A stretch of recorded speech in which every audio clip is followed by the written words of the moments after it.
আসসালামু আলাইকুম রহমতুল্লাহি আবরাকাত। যে আপায় সবসময় বলতো বেশি তেরিং বেরিং করলে সব কিছু বন্ধ করে দিয়ে বসে থাকবো, বিদ্যুৎ বন্ধ করে দেব, পানি বন্ধ করে দিব, গ্যাস বন্ধ করে দিব, আমার বাবার দেশ। কই আপা, 5 মাস হয়েছে বাগজে, জনসম্মুখে আইসা তো একদিন বলতেও পারলেন না আমি ইন্ডিয়াতে আছি, ভালোই আছি, এটাও তো বলতে পারলেন না। আর আপনার জুতা তো আপনার এই ছবির মধ্যে মানুষ যেই তাহলে জুতা মারতাছে, ফেরানোর কোনো শক্তি আছে? হ্যাঁ, কোনো শক্তি আছে? শক্তি নেই, পাওয়ার নাই।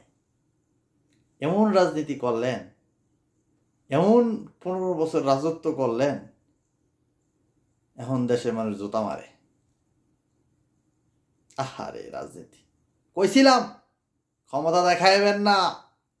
ওই সাদি সাহেবের বিটুট এখন চলে যে ক্ষমতার বড়াই দেখাবা না, ক্ষমতা চিরস্থায়ী না। বড়াই তো দেখাইছিলেন আফা, এখন দেখেন না আপনার লাল বানায় লেছে জুতা মেয়েরা। শিক্ষা নেও, বাকিরা যারা আছে শিক্ষা নেও। ক্ষমতা সাও ডিম ফাতি নাতা যারা আছে সবার জন্য শিক্ষা। ভালো থাকবেন, আপনাদের মতামত বইলা যাবেন।